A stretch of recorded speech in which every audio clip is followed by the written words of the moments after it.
I've got a confession to make. I need to get this off my chest. As a business owner, we all make mistakes.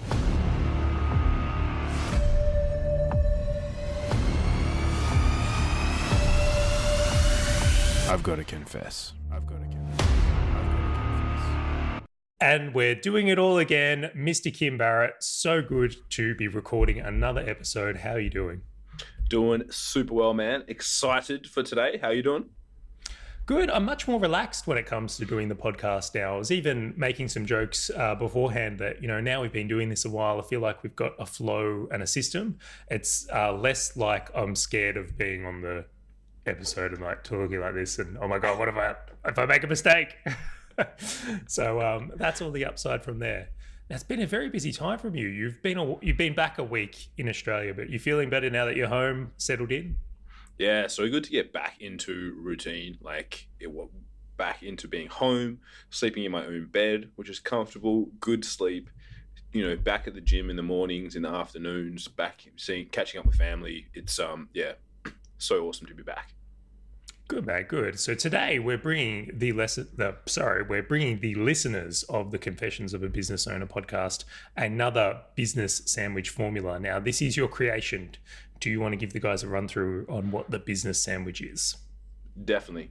Ooh, very, very bright suddenly. So the business sandwich formula, guys, obviously, it's like the lights of the heavens have opened up.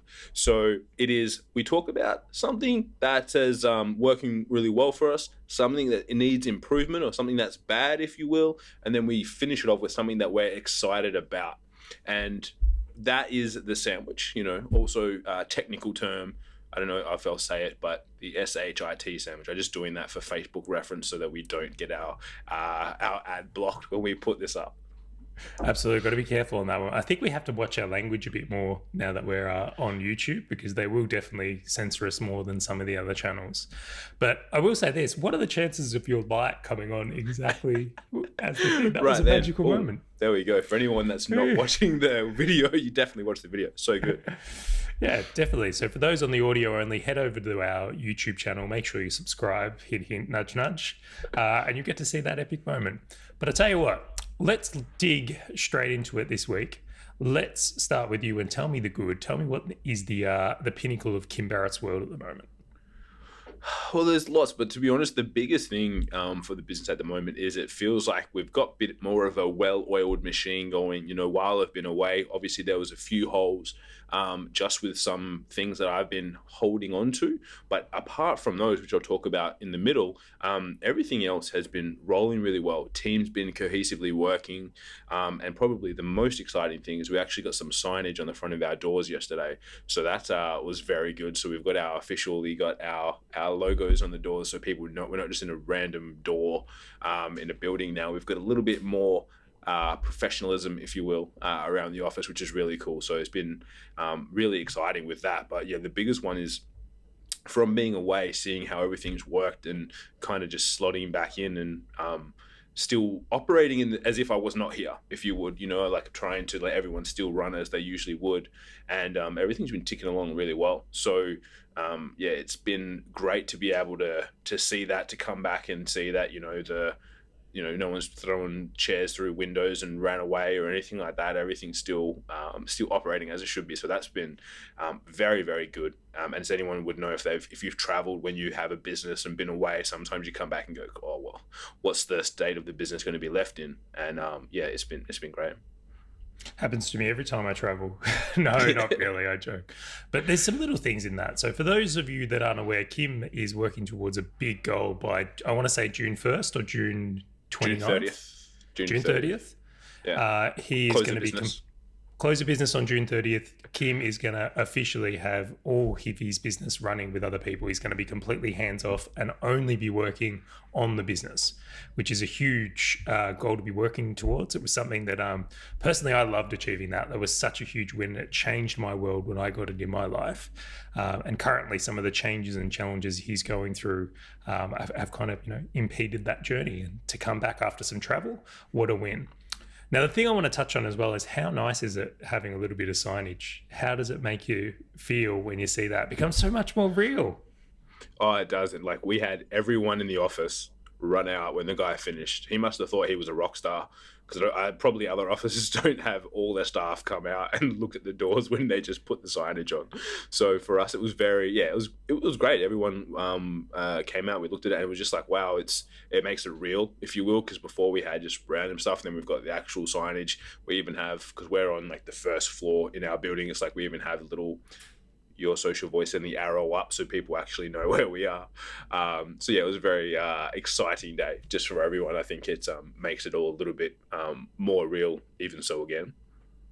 Yeah, there's something in that I'll even remember in my own times is like, for a lot of us, is like I literally started my business in a garage in a small town on the Melbourne South or Victoria Southeast coast.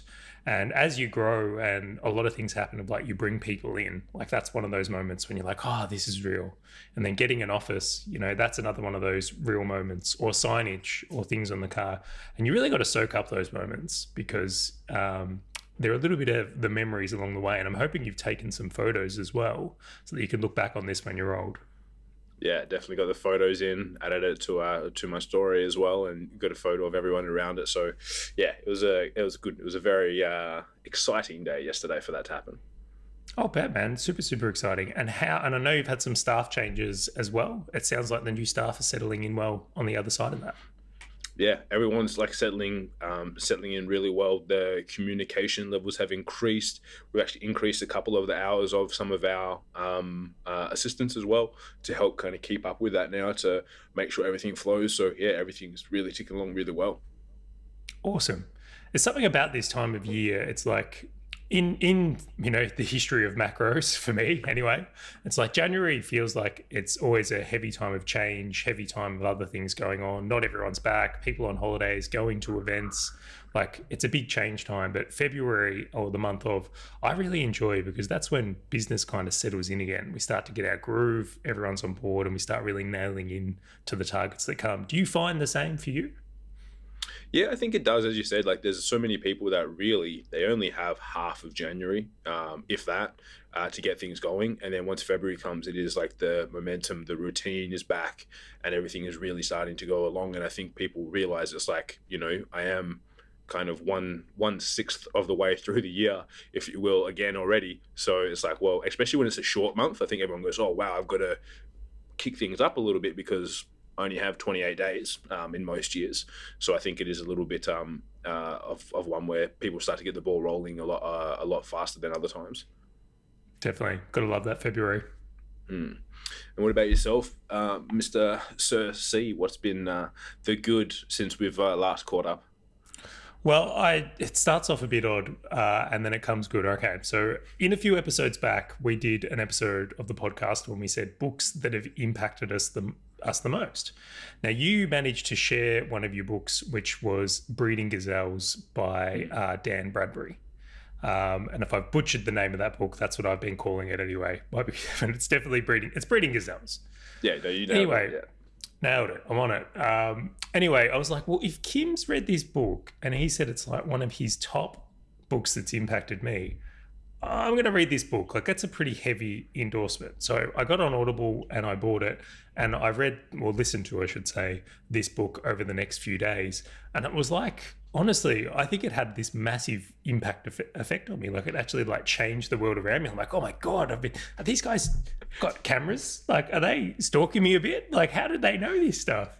Which is very similar to, I know, the effect it actually had on you. Now, that recommendation of book led me to look into things in a completely different way in the business. And I started really going, okay, well, I need to think about a lot of the actions I'm taking in my own business and start to look how they come from there. So how that ties in to here is that book then had an effect on me into the part of this, which I'm calling the good, is that I found some things in my business that I want to change. And I was really, really fired up to kind of attack them. So something I love in business is when it's kind of like fire in the belly. It's like when we get passionate about a project we want to tackle. So the one that it was is actually like how we track results in our business. Now, I'm a sucker for a spreadsheet. I really, really love spreadsheets, but I'm finding that a lot of my team and other people we work with don't necessarily share my enthusiasm. which I can understand. They're not for everyone and all the rest, but based on some frameworks in the Dan Bradbury book, which is about crowd capture. You might have to help me through from here, but it's basically like you reach the amount of leads you bring into your business, your sales, and then your recurring or stick rate on the end. And I'm like, I want to put my whole business into a filter using that, and then be able to drive each one of those drivers individually to promote growth in the business. So what we've done to this stage is that we're going, right, well, now we're collecting all this data. Let's move it all into dashboards. Let's bring this to the front of mind. So we bring this into our team meeting.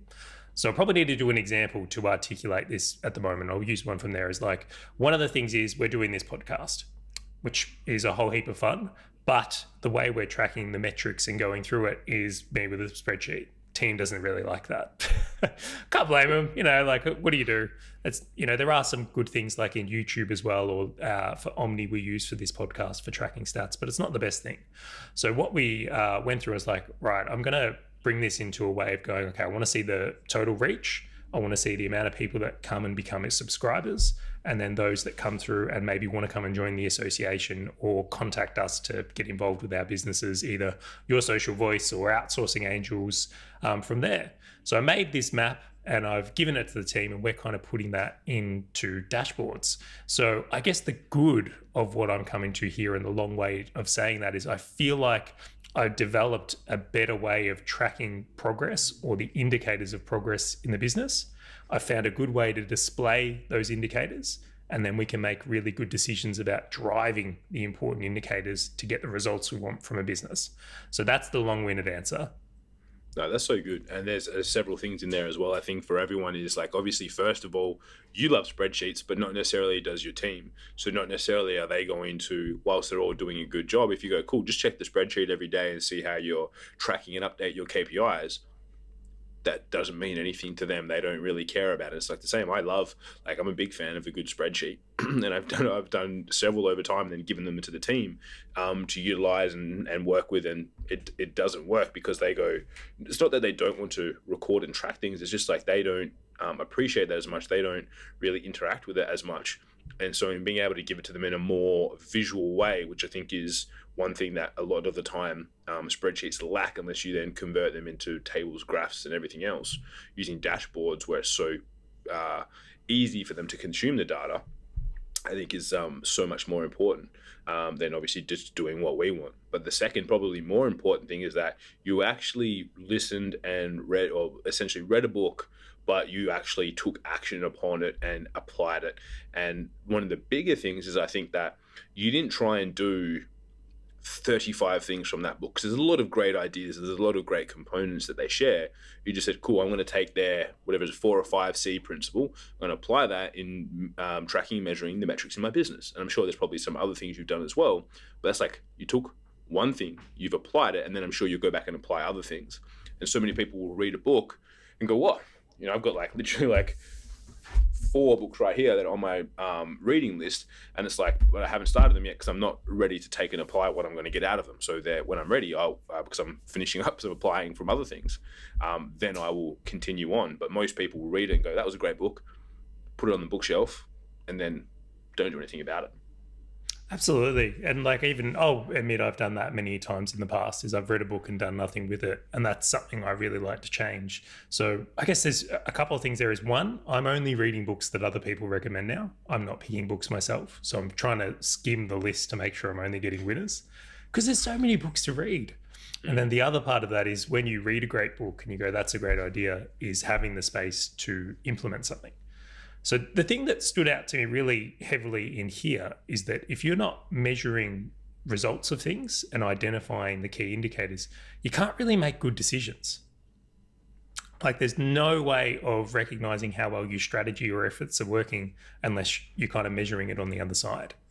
So it's like the analogy that gets me when I think of this topic is like, imagine watching a sports game. Like, imagine watching a game of basketball, but there's no scoreboard. It's like you don't know how long's in the game, or who's winning, or who's got the fouls, or anything like that. And it's been something I've been thinking about for a while, and going, okay, well, we need to get much better at designing what our scoreboards are for the business, and then making sure that's how we're measuring the results of what's happening from there. And I've kind of developed this thing. And I'll roll on. This is my little, you can tell I'm on a tangent. I'm a little bit excited about this. But earlier in the year, I started learning about the share market. I've been very fascinated about the share market. And something they talk about a lot in the share market is leading and lagging indicators. So leading indicators dictate lagging indicators. And I'll give you an example. Leads and sales are a leading indicator because they happen first or in front. And then lagging indicators are things that happen on the other side of things, which is your P&L and cash flow reports, so financial reports. So you can use your leading out indicators of leads and sales to predict what your lagging indicator of the financial reports had been done. So I've kind of been developing this methodology, if you will, of like in a business, you have leading indicators, now indicators, and then lagging indicators. The leading indicators are your marketing and sales efforts.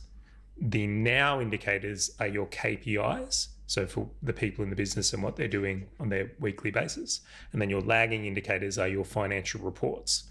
And if you're managing all three of these really, really well and are displaying the right data in them, which we're now moving from from reports into everything's on a dashboard, and you're watching these things, then you have all the information you could need to make smart decisions in your business and measure how effective your strategy, resources, and all that kind of come through. So that's the play I'm working towards. And I think that's really an essential part of being a solid business owner. Like that's how the pros do it. That's so true. And I have one question for you on that though. You mentioned sales being a leading indicator. Why do you think sales is a leading indicator? Because if you make a sale, okay, you've still got to deliver the whole thing. So it's a leading indicator, but it's not a profit. It's not profit. So if you make a sale, that's the lead. That's the leading indicator. I've made a sale up front. But the lagging indicator is your P&L statement. So was it even profitable? How much did it cost to deliver that? It's something that happens after the fact. Because the sale is the entry. That's interesting because I always say that sales are a lagging indicator of, but probably depending on the time frame that you put the indicator in, right? Because for example, I'll give an example. And this actually feeds into my second point, which was around our sales and sales process currently. So last week, the guys had arguably the best, it was the best week of the whole month. 2 weeks prior, no sales. Last week was our lowest week based on number of leads. And the way that I explain it to the guys in sales all the time is that sales is lagging based on the effort that you put in for pretty much the previous month. So when you put in and you have effort going for a whole month, generally speaking, the next 2 to 3 weeks consistently pop sales off because of all the work that you did previously. And it's the compounding effect, right? But the biggest thing that I see businesses and salespeople do is they have a good week and they take their foot off the gas. Next week drops a little bit. Week after is way worse because they took the foot off the gas on the good week because they thought that they became a super salesperson and they did really good job. But then it's like, that's why they always have a bell curve when it comes to their sales and ups and downs because it's lagging based on the previous work that they did. And from a lead perspective, last week should have been our worst week for sales, but because they worked so hard in the prior two with the huge volume of leads, they all dropped last week as opposed to in the previous 2 weeks. Ooh, now we're getting interesting. That's getting very, very interesting. All right. So you can see that leads is the leading indicator on sales and sales becomes the end game of there. But then sales becomes the leading indicator on profit. So it's like it moves down the line. So it depends on the context. So if you're working with a sales team specifically, in this example here, sales is the last things that happen. So that's the lagging indicator. But the first thing might be leads, and then the next thing might be conversations. So that's in my theory, and this is just my methodology, if you will. I'm not saying this is the only way to do it. This is just what's worked for me, is that I love to use KPIs to fill that gap. So that's where the now indicators come into it. So from a business owner, from a CEO perspective, leads and sales is a leading indicator, but within a sales team, that changes completely because they're looking to create sales at the output. They're not necessarily interested in delivery or what the P&L looks like. They're interested in getting people over the line. So I guess context is what I'm kind of framing up here. But if you're, and this example here, your sales team has good KPIs, you're still measuring what they're doing now. So if they're having a really good sales week, but they're not hitting their KPIs. So and this is one of the ones it's like, let's say they have a really amazing Monday and they close all their sales for the week on the Monday and they don't make any other calls, then their numbers can still look good. But then when the KPIs come out, you can say, well, hang on, they didn't hit their call target for the week. So you can start to see reasons on or investigate areas where it's like that scenario can happen. Someone's had a good start to the week and then taken their foot off the gas. Very, very common in salespeople because they tend to chase the result of number in sales, not necessarily, the 100 dials a day or amount of contact points or anything like that. So that's a really important one. Well, I found it to be important. When I finish sketching out all these dashboards, I might even make them available for other people to see. So I might put out some frameworks down the road because I just feel like this is such a powerful tactic. So I know it's not an exciting tactic like, Facebook ads, like what you do, but still so powerful for the business owners out there. But I want to loop back around now and dig back into, like, I kind of understand where you're not, the area of improvement in this business sandwich might be for you. So lead it away. Yeah, so the area of improvement for me was performance across the sales team, because I still sell. Like, there's no week that doesn't go by that I don't sell in our business. And arguably, I probably had one of the best sales months for the business myself, but it didn't equate to the sales team having the same performance. So for me, and especially because I was away, and it always seems to, when I go away, there's always tiny holes and things that pop up. And so obviously as well, it also identified a few things for me. So for example, one thing was, whilst I was away, I did a joint venture webinar with someone. I did a webinar with them to their audience, and we did reasonably well for the amount of time, energy, and effort we put in there. I think it was like 1 hour webinar, a couple of little videos I did for them prior, and we ended up getting about 10K US in sales, which I split with them. So I was happy with that. And then a whole bunch of other sales from the events and stuff that I was talking at. But my sales guys had a reasonably dismal month up until, as I said, last week. So looking at going, well, I don't do a good enough job of structuring joint ventures, leads and sales to drop without my energy and effort being input, but also for the opportunity for my sales team to get leads as well without always relying on Facebook ads, because we had a lot coming in. But as well, there's a different, when you have someone coming from a Facebook lead or a Facebook campaign versus a campaign where someone's edified you to their database and their group of people, it's a very different conversation, person, answer rate, all those things change. So for me, looking at it, I just had to think, well, at the moment, that's a big gap in our sales team. And we actually went the other way in what our targets were for the month. I was looking for a 10% increase. We actually had an average 10% decrease for the month. So for me, that kind of opened my eyes up and said, well, if I'm going to be hands-free come 30 June this year, I need to make sure that those things are addressed so that it's not going to be, well, then on the 15th of July, things are going crazy and I have to make sure that I'm hammering the sales. I'll always be selling and bringing things in, but I don't want that to be a reliance. I want that to kind of be a nice cream on top of the cake. So for me, that opened up, identified for me that we need to have so many more sources that I haven't been focused on before, because sometimes I'll do a little bit and I'll bring some in, someone reaches out, but I haven't been active. Funnily enough, considering we have a mastermind focused on joint ventures, we were joking though that everyone in the group's making joint ventures, and you and I are like, no one's hit us up yet for joint ventures. So I just have to pause you right there. Is that the irony is that we have a mastermind group called the Association, which is very focused on joint ventures. And we've been left out of the joint ventures. All the members are making deals, but I'm not getting approached. And you aren't either. I feel like there's something, a conspiracy. That's not a bad thing, but it just identified to me that I have some, like, and as you and I have, we have some like larger scale joint ventures that we always play the long game, but looking at the short game and going, cool, I haven't put enough effort into some short-term ones to make sure that My sales team consistently benefits from those also because, to be honest, if they could make all the sales, I'm happy to pay them the commissions. I close ones that come to me and I arrange this, but I'd much rather them go to them and they close them. So definitely putting that's identified kind of a big hole was the first thing that opened for me in that area.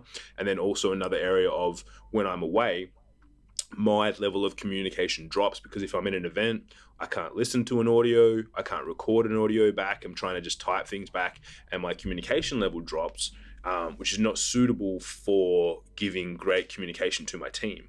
So again, something that I identified and go, cool, well, if I've got a project that I have something on, I need to better use my time when I'm away to have a high level of communication with them, call in the morning or after, or duck out for a bit, which I don't really like doing at events if I can avoid, to communicate effectively with them to alleviate any potential problems or issues. Can I ask a couple of probing questions? Certainly can. Because this is really, really common, and this was one of the biggest challenges in what you do in the agency world. Is having the sales guys that are as good as you because you're in the business kind of indoctrinating it. So number one, do you feel that because you rub off on the sales team and they require your energy and presence to perform? I would say no. Okay, that's good. Number two, does your brand, because you've got a little bit of a social following, you're a very good speaker, Kim, as well. Like you get out and amongst it on the Facebook lives, the webinars, as you've said, and everything. Does that personal brand impede the sales team performing because people want Kim? Again, I would say no, because we have some of our marketing is done through a secondary brand, which is a whole other conversation, which is not associated with me at all. And that's where we get a lot of sales from. And a lot of our products are more so based on any of our training based products, me 100% no. Our done for you is a different story. That's probably more so where I'm attached to it, but as well, that's not our emphasis from our sales team. So, I don't think it necessarily impedes them at all because of the training side. It's more about the outcomes and our previous clients as opposed that they've achieved through training versus the impact that I've had on them. But it's always interesting for me to kind of see what happens when away. But if you have any more probing questions or any more context around that, please do. Yeah, and the next thing is, are you happy with the lead quality that's been coming to the team? Like, do they have a consistent pool to work from? They do, but I think that there's such I won't say but because it's kind of a negation word. They've got a good pool. I believe that we could have a better pool because I know that a joint venture audience or a edified audience is higher. Even if you've been following me and you like me, that's cool. But if you've paid and bought something from Charley and then Charley says, your social voice are the guys, you need to speak to them. They're epic. Don't waste their time. I love them. I do say that, by the way. That's exactly what I say. And for anyone that's ever bought anything from me, or if you're a client of one of my businesses, that's exactly it. Like, we love Kim. He's the best at what he does. Buy his shit. Don't waste his time. Continue. Yeah. So they're different conversations that they would be having, and allow them to kind of plug the hole sometimes where it's a week where you haven't been able to get a hold of anyone, where you've done, because some of our guys in 4 hours will do 200 dials. It's not like they're being slack. Like they will call the crap out of phone numbers. Like they don't muck around. But there's just some weeks where it's like you don't have them answering or something. But let's just say that in those weeks that you also had a JV webinar that dropped or a JV offer that dropped and you have those leads come in, it just makes such a difference because they're all on it. They're excited. They know they're going to get, they want the call, whereas the other guys do as well. But it's like, oh, I got a missed call from your social voice. I'll get back to them tomorrow or next week or whatever. Versus the edification call is like, well, I have to answer this call. I'm so excited. I want to answer it. Where the other guys want to as well, but it's not as much of a desire as the secondary edification, if that makes sense. Yeah, it's a very interesting topic. And the reason I say this is I think you're on the right track. So you guys are well trained. I know that for a fact. You put a lot of effort into making sure your team is trained. and they have all the skills and resources around them. Number two is your sales guys are in-house. So it's like they literally come to an office. It's not like they're alone and on the spiral in their own space, which can be one of the dangers of having virtual salespeople. Number three, you're very, very aware of the connection in the relationship between you and the team, meaning that you're consciously making an effort to be hands off the business by a certain date. So they're all really good indicators. To me, knowing this space, like knowing the digital marketing space and the lead gen space and all the rest, I feel it's a very competitive space as well. Like I don't doubt a lot of the leads that are coming in are also speaking to other agencies or have other options. Where I would be testing right now is a huge focus on the quality and I was going to call it like referral score of where these come in, because I feel like they're always going to be your best quality leads. And as you use that as an example, and I would love to see how your team performed on a higher quality of lead just from referrals coming in or just from the webinar on that type of nature. But here's the kicker. I would love to see it done with limited time offers, like making sure people can only get a certain deal or a certain offer for a certain amount of time to create that eagerness for them to get on the phone. Well, that's as well. We have the, as you said, they're trained up. So every process and way in which people come in, there is a limited time offer. And it's not that you can't ever buy it again. It's just that you can, but you're going to pay a lot more. So every process, we've got that built into our process in full for every product and system that we have. So if they don't take action immediately, then it is, well, that's fine, but you pay. You end up paying a lot more for that process. So yeah, it's definitely high on our agenda is to get that really, really tightly dialed in. And because I always know it's like, as soon as you have, like, as I said, from one of the events, someone will mention my name in regards to one thing and I make 3 sales without even leaving my chair. Like it happens. So when you have that edification process, those leads are, and we've had it before where we've just reopened up some from last year where we had a JV and we did a mail out for each other. Ridiculously high conversion rate on all of those. So we've just, again, tied those up, and that's the whole reason for properly having this big calendar behind me this year, is to go, cool, if someone wants me to do something, where can I do it? Where can I fit it in? What are we promoting? And then vice versa for them, going, cool, I know, like, I would love to tee up, each month have the person that I need that we're going to work on these things for, which is happening bit by bit now with a lot of the stuff we're doing with the association as well, and some of the bigger longer term JVs, but obviously they, it's a long game. It takes time for them to drop. Absolutely. And there's so many good points, but I think you've hit on something really important here. And I even think of it the same way, is that the way I want leads coming into my business is ideally I only want them from 2 sources. In an ideal world, I'll just say from here. I know this isn't from there, but it's like, one is from a referral. Like if a great client who's getting results refers us to another client who's similar to them, I love that so much, because all indicators show that we're going to get this person a really great result as well. And they're in tune to hearing some of the good things we've already done for that client. Then number 2 is the one you're looking at from here, is joint ventures. I really feel that when you work with other people in industries that and you're getting a great result for them as well in some way, shape or form, and you work together to create offers and promote, it's just, again, that same thing where the trust barriers are so much higher and they tend to be better quality clients as well.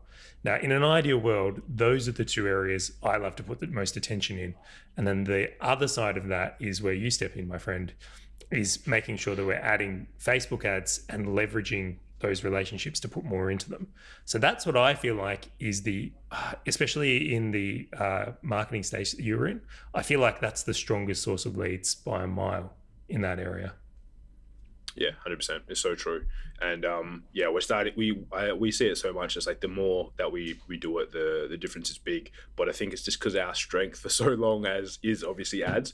We obviously fill ourselves up pretty hardcore with those, and that's just because we can, and we have the knowledge and ability. So that's my excuse for being so lazy with my proper JVs and stuff. Is because we lean on that heavily. If any of the association members are listening to this by chance, which I hope you are, it's like you've just been given permission to approach Kim for joint ventures of this nature. So swipe and deploy. Exactly, guys, and Charlie as well, guys. We feel left out if you're listening. No, but that's. I think that. I mean, that was a great breakdown. I think, and it's always so interesting for me in those areas. But I want to know. I need to know your middle of the sandwich, Charlie. I need to know what's the meat. The area of improvement. So, I have to tell a little funny story with this one. At the start of the year, my lovely partner Bianca was like, "You need to be more like Kim."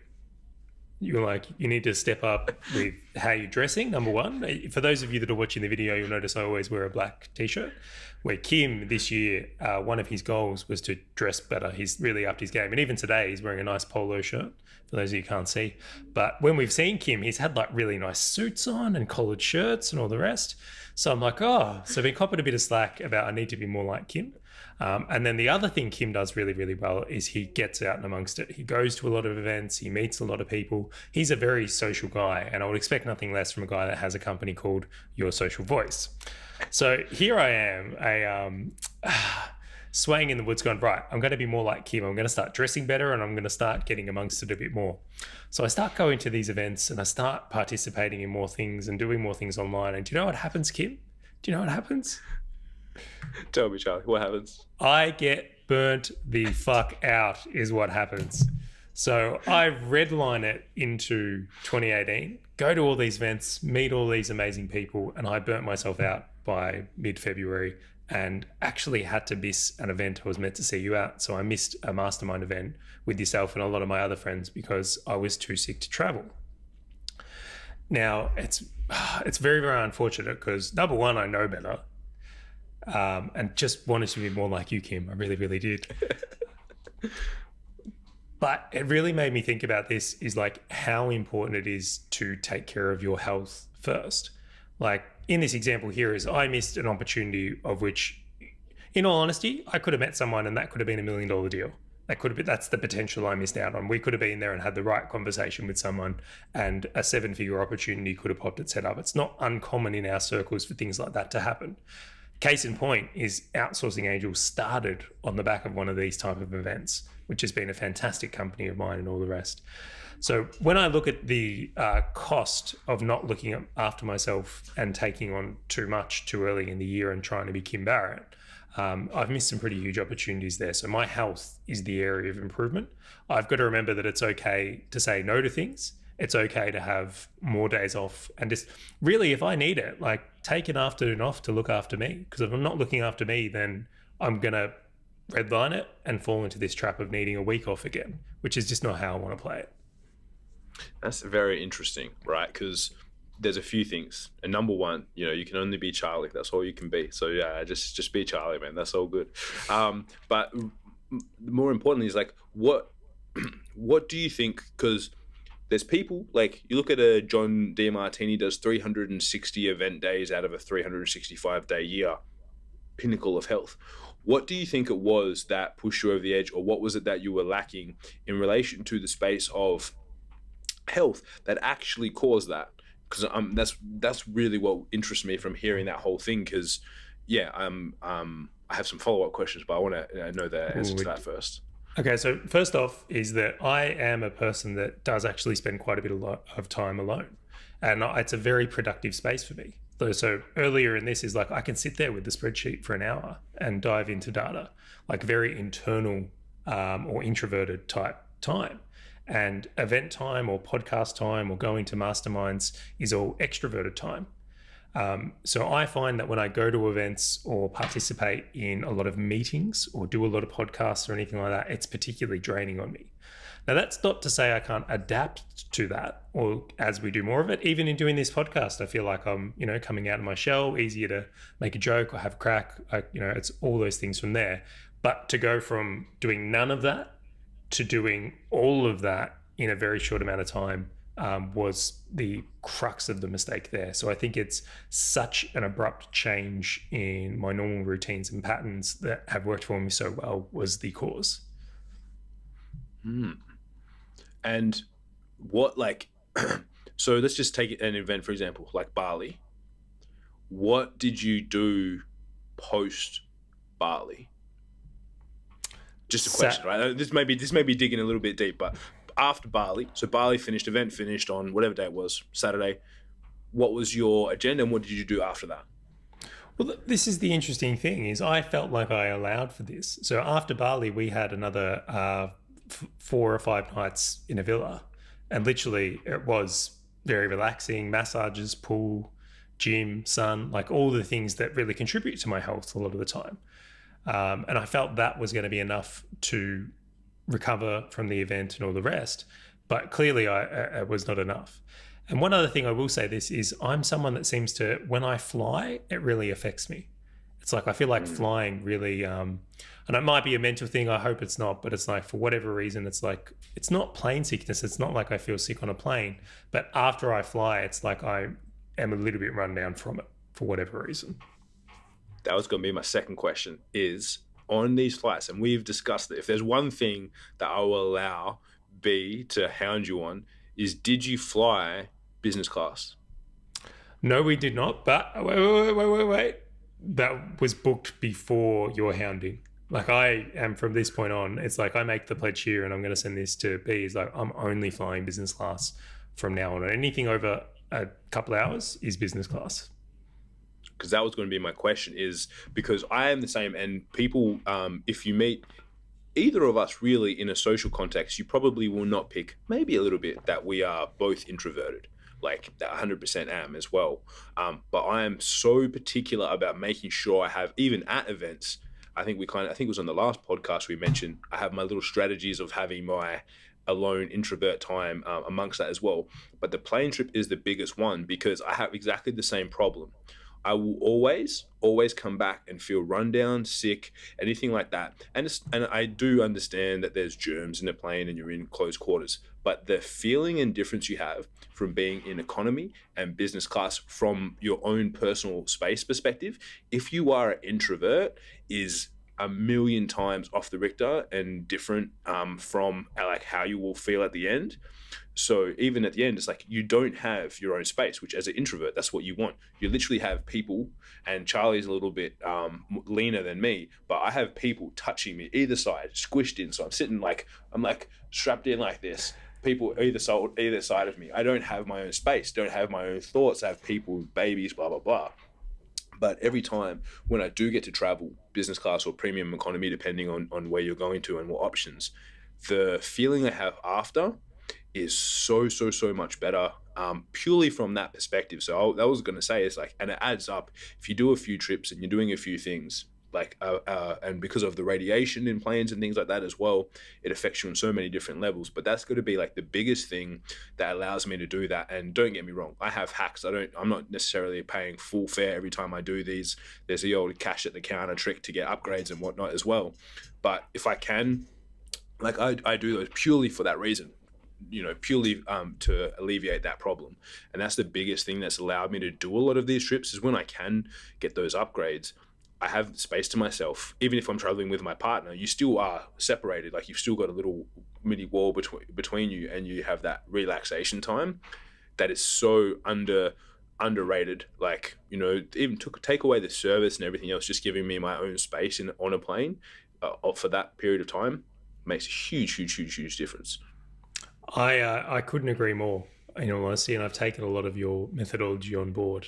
So it's paying the repercussions of not listening to that advice earlier, I think, is the main cause, in all honesty. Just can't be Kim Barrett. There's one and only Kim Barrett. You can be if you use the hacks, right? You have to use the full suite. You can't just install one module of Kim Barrett. You need to have all the modules working in succinct parallel formats. Just for reference, there'll be a course coming out later this year, The Real Kim Barrett. It's like how you become more like him. But no, in all seriousness, I think you've got that, especially the transport stuff nailed, which is so important. And if the listeners do want to dive into an earlier episode of the podcast, there's some great tips on travel and things he mentioned from there. But I want to shift the topics now, Kim, because we can both agree that health is important. You've definitely been making waves with your health this year as well. But what are you looking forward to the most in your business at the moment? Well, the exciting thing is on Tuesday, which will be the 6th of March, my personal virtual assistant starts. Pop popping, putting the streamers out and everything like that. So Jenna, whose favorite movie is The Wolf of Wall Street, yes, she starts on Tuesday. So I'm super excited for that. To be honest, I've been happy and very, very excited. She sent me a few emails and kind of getting prepared for that. So that's kind of like one of the big things off my plate is, I've been systemizing and documenting and recording Loom videos and step-by-step processes on all my personal stuff and stuff that also ties into the business. And like Jenna coming on board is going to be one of the big shifts towards that goal of 30 June. It's going to move me dramatically closer, so much faster. Now, have you ever had a virtual assistant before, like your own PA? I have, but I was not ready for one. Again, I think when we very first met, you had one, and I was like, Charlie has a personal virtual assistant. I'm going to get a personal virtual assistant. I think her name was Mary. But she's like, what do I do? I was like, oh, crap. Now I have to tell her what to do and stuff. So I was like, oh, I just do this random thing. I was like, oh, God, it was so underprepared. But I realized that. I think she stayed with us for a while. Then I was like, I'm sorry, I was very underprepared by taking you on. Some days she's like, I'm just sitting here, Kim, twiddling my fingers. Like, do I do stuff? Or I was like, oh. So this time I've taken all Outsourcing Angel's notes, Charlie's notes, and gone through and done all my stuff for my emails, for everything that I do personally, been recording the videos, documenting the processes. So this time I am far, far, far more prepared. I have far, far, far more training documentation internally as well for everything. So it's it's very, very exciting times for me come this next Tuesday. That is, I'm so happy and looking forward to it for you, dude. It is a life-changing experience having your own virtual assistant or PA or whatever you'd like to call it. Now, I got to go through this because there's a really powerful lesson in there, but one of the things I've got to let the listeners know is that one of our goals is that we don't actually have to speak, that we can get our assistants to speak and they will take care of all the communication we have to have. So that's what we're working towards here. Now, I will say this, though. This is really interesting point of view. Is one, you identified something so important about you have to be prepared for a virtual assistant and put conscious thought into what they're going to do and how they're going to help you and document those things. But do you know what's interesting is that in my own experience, and I just want to share this on the other side, is when I hired Juvie, I was much like you. I didn't know what to do them. And it was my frustration of not having a person sitting there doing nothing that forced me to get organized and learn all these things. So I used to pay Juvie every week, and some weeks there just wouldn't be much for her to do. And every time I paid her, it was like, oh, you got to work this out. And it hurt me to the point of getting organized. So I intentionally caused that pain to give myself the shift. So that was my way of going about it. But that is super exciting. And then gave up. So I'm the opposite of you. I'm like, oh, cool. You see those subscriptions coming out of your bank account. I'm like, I'll just cancel it.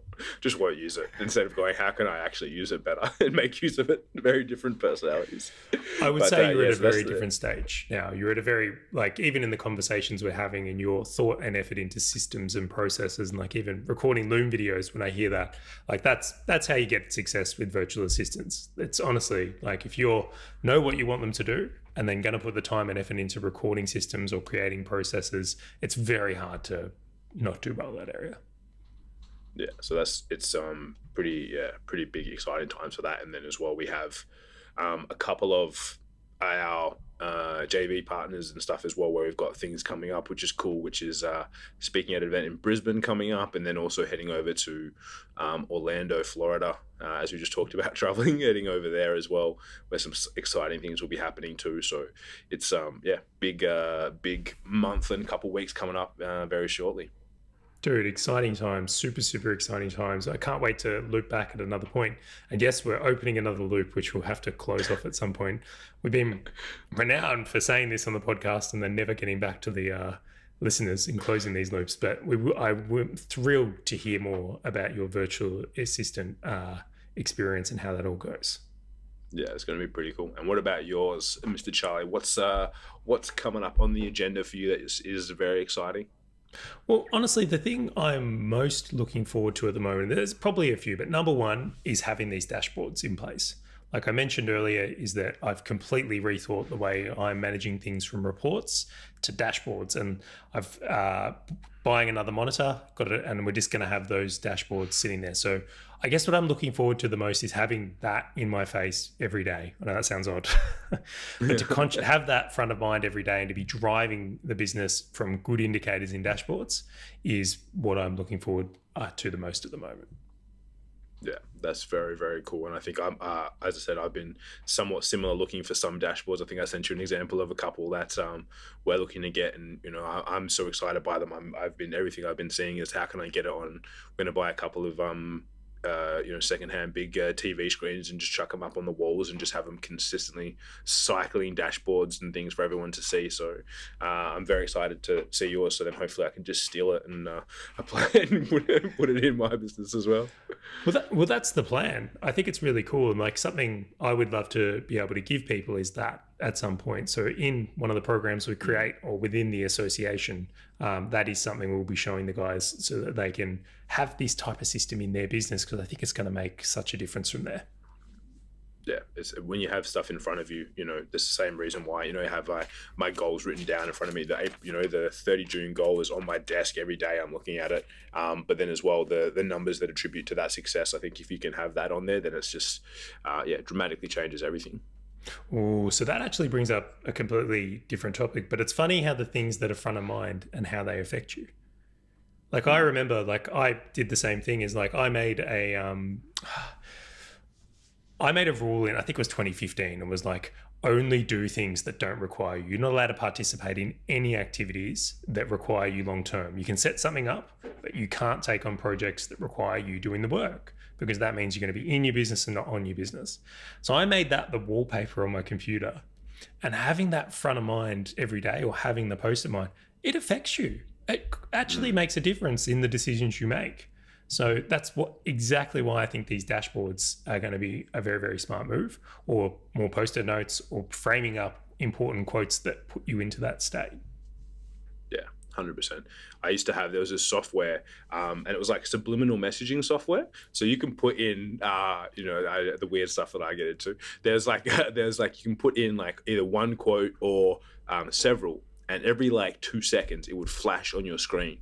This was when I very first started my business, and I think one of them was like, I earn $20,000 a month or something like that. And it was just like consistently flashing, and everyone's like, Kim, what the hell is on your computer? Like I'd pull up my laptop and it would just be flashing the whole time. And then but it's so fast, you don't really know. It's like a flicker. And then I was like, oh, it's one of my subliminal messaging dashboards where I would have it flash every so often, because you put it in there and you're like, I know what it says. And then every like 3 seconds you're reminded of it. So slight side topic, but it was, that was one thing I did one time. But let's be real. I reckon it makes a difference.